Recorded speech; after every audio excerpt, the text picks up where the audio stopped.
Angkat tangan. Oke, di belakang ada. 1, 2. Yang terakhir, siapa yang mau jadi orang Samaria? Angkat tangan.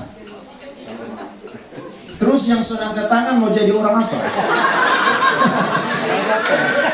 Antara dua tuh. Loh, saudara tidak bisa golput, harus pilih. Saya tanya ulang. Yang mau jadi imam, coba angkat tangan. Tidak ada toh? Ada di belakang, puji Tuhan. Yang mau jadi orang Lewi, angkat tangan. Ada. Oke, lebih banyak lagi. Yang terakhir, yang mau jadi orang Samaria yang murah hati, angkat tangan. Weh, 50%. Masih ada juga yang belum angkat tangan. Baik, saudara-saudara, ketika Yesus dalam pelayanannya 3,5 tahun, kurang lebih ada 3 kelompok golongan rohaniawan yang selalu mencobai Yesus. Golongan yang pertama adalah ahli Taurat, golongan yang kedua adalah orang Farisi, dan golongan yang ketiga adalah orang-orang Saduki. Nah, tiba waktunya ada satu orang ahli Taurat datang kepada Yesus dan berkata, perbuatan apakah yang kuperbuat supaya aku bisa memperoleh hidup yang kekal? Alasan dari dia bertanya kepada Yesus karena memang ajaran atau pegangan daripada ahli Taurat orang Farisi adalah dengan melakukan perbuatan baik mereka pasti akan memperoleh surga atau hidup yang kekal. Ketika dia tanya itu, saudara, Yesus tidak langsung menjawab, tapi Yesus balik bertanya kepadanya, apa yang tercatat di dalam kitab suci? Apa yang kau baca di sana? Maka dia jawab apa yang ditanyakan oleh Tuhan Yesus Kristus. Dia bilang begini, kasihilah Tuhan Allahmu dengan segenap hatimu, dengan segenap jiwamu, dengan segenap kekuatanmu, dan juga dengan segenap akal budimu. Kemudian, kasihilah sesamamu manusia seperti dirimu sendiri. Maka Yesus bilang, jawabanmu itu tepat sekali. Tapi untuk membenarkan dirinya, maka dia bertanya, siapakah sesamaku manusia?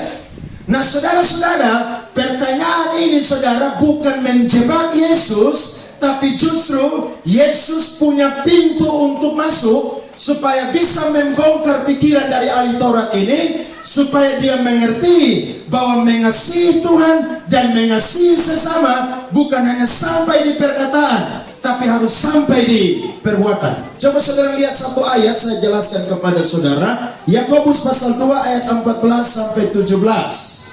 Yakobus pasal 2 ayat 14 sampai 17. Firman Tuhan berkata, apakah gunanya, saudara-saudaraku, jika seorang mengatakan bahwa ia mempunyai iman, padahal ia tidak mempunyai perbuatan? Dapatkah iman itu menyelamatkan dia? Ayat 15. Jika seorang saudara atau saudari tidak mempunyai pakaian dan kekurangan makanan sehari-hari, dan seorang dari antara kamu berkata, selamat jalan, kenakanlah kain panas dan makanlah sampai kenyang, tetapi ia tidak memberikan kepadanya apa yang perlu bagi tubuhnya, apakah gunanya itu? Ayat 17, baca sama-sama. 1, 2, 3. Demikian juga halnya dengan iman. Jika iman itu tidak disertai perbuatan, maka iman itu pada hakikatnya adalah mati. Tidak sengaja para pemimpin kita yang ada di pusat memberikan tema GBI, baik untuk di Indonesia maupun juga di luar negeri. Kasih Kristus menggerakkan persaudaraan. Berarti kalau saya dan saudara punya kasih Kristus, maka itu tidak sampai hanya di tema, hanya di perkataan, tapi harus sampai di yang namanya perbuatan. Amin. Nah, ketika saudara Yesus menjawab orang ini, Yesus kasih satu perumpamaan. Perumpamaan ini bunyinya begini. Ada seorang yang turun dari Yeriko menuju Yerusalem. Dan ketika dalam perjalanan, dia dirampok oleh para penyamun-penyamun. Tapi bukan saja dirampok, tapi dia dipukul sampai dia setengah mati. Orang Kupang bilang dia hampir mati atau hampir mampus. Nah, ketika saudara dalam perjalanan ini, tiba-tiba ada 3 orang yang lewat. Orang yang pertama adalah imam. Nah, imam ini saudara adalah pemimpin di bait Allah pada waktu itu. Kalau zaman sekarang dia gembala sidang atau gembala jemaat. Tapi ketika dia turun, dia lihat orang ini saudara dirampok bahkan hampir mati. Firman Tuhan bilang dia tidak tolong, tapi dia lewat dari seberang jalan. Dia tadi apa saudara? Imam. Dia pendeta, dia gembala jemaat. Tapi lihat orang susah, dia tidak tolong. Di sini ada model begitu kok tidak? Ada. Hah? Banyak, Bapak. Banyak. Dia ada di sini. Ini imam saudara. Model ke saya, model ke Bapak, ya. Model ke Bapak Sobaki, model ke Bapak Alang semua. Kita ini gembala pendeta. Tapi ketika kita lihat orang susah, kadang-kadang kita pendeta juga ini cuek habis. Cuek. Kenapa? Karena kita tidak mau susah. Firman Tuhan berkata bahwa imam ini cuma lihat dan dia pergi. Kemudian yang kedua saudara adalah orang Lewi. Orang Lewi ini adalah orang-orang yang melayani, membantu iman di bait Allah.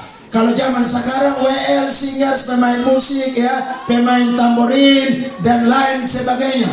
Ketika mereka lihat ini orang juga, bukannya mereka tolong, tapi mereka lewat dari seberang jalan. Kira-kira ada di antara saudara yang pernah demikian? Saudara yang tahu sendiri. Amin. Saya tahu. Saudara yang tahu sendiri. Padahal mereka adalah orang-orang yang menyelenggarakan ibadah di bait Allah. Tapi ketika lihat orang susah, mereka tidak tolong, tapi mereka lewat dari seberang jalan. Saya kasih satu kesimpulan atau pengertian. Di ini tidak ada LCD, kalau tidak saya putar videonya. Jalan dari Yeriko menuju Yerusalem itu jalan yang sangat mengerikan. Kenapa?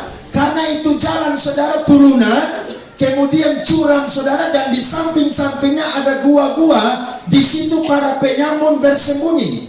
Sehingga ketika mereka lihat ada orang jalan sendirian, maka pasti mereka akan rampok orang itu. Bukan cuma rampok, tapi kalau dia melawan, dan pukul dia sampai dia hampir mati.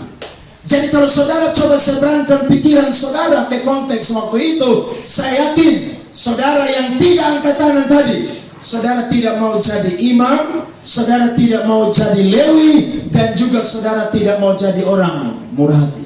Karena apa? Siapa mau susah ikulu. Betul? Padahal saya mau bilang saudara, kasih Kristus harus menggerakkan persaudaraan. Kalau saudara bilang saudara punya kasih Kristus, berarti saya dan saudara harus tunjukkan bahwa bukan sekedar kata-kata, tapi harus ada yang namanya perbuatan bahwa saya dan saudara memiliki kasih Kristus. Amin. Maka ada satu orang yang Yesus angkat ceritanya, yakni orang Samaria yang murah hati. Saudara, orang Israel dan orang Samaria itu saudara. Dong kakak adik, dong pembapa satu, namanya siapa saudara? Yakub. Tapi ketika Salomo mati, kerajaan Israel pecah. 10 ikut yang namanya Yerobeam, 1 ikut yang namanya Rehabeam. Dan ketika orang Samaria saudara terlibat kawin campur dengan orang Asyur, orang Babel dan lain sekitarnya, maka orang Israel sangat membenci orang Samaria. Dan ketika Yesus angkat ini cerita, orang Israel dan orang Samaria subakalai 700 tahun. Bakalai berapa tahun saudara? 700. Lama kesulitan itu bakalai. Ada di antara kita bilang begini, sampai mati pun juga besok akan kenal selalu. Pangannya itu kata, padahal saudara kandung nih, hanya gara-gara rebut harta warisan tanah sah. Dia bilang sampai beta mati, beta sudah akan kenal selalu. Padahal orang Kristen, padahal majelis di gereja, tapi saudara tidak punya kasih persaudaraan. Nah, Yesus angkat cerita ini untuk membuka pikiran dari ahli Taurat. Kenapa Yesus angkat orang Samaria? Karena ahli Taurat itu hafal 613 ayat hukum Taurat. Berapa saudara? 613 ayat hukum Taurat. Saya mau tanya, siapa di sini hafal ayat Alkitab 100 ayat? Angkat tangan. Ada? Sudah ada? Oke, saya turun. Siapa di sini hafal ayat 50 ayat? Tidak ada. 40 ayat ada? Loh saudara, dari Januari sampai sekarang baca apa sah? Turun di 20 ayat hafal? Semungkin. Oke, 10 ayat hafal? Hafal. Ada yang hafal hanya 1 ayat dari tahun ke tahun.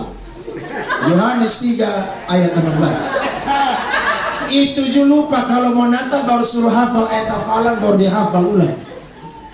Nah, ahli Tauratnya hafal 613 ayat hukum Taurat. 248 bersifat janji, 365 bersifat larangan. Yesus angkat cerita ini saudara untuk buat ahli Taurat ini bertobat. Dia angkat ini cerita. Yesus bilang begini, ini orang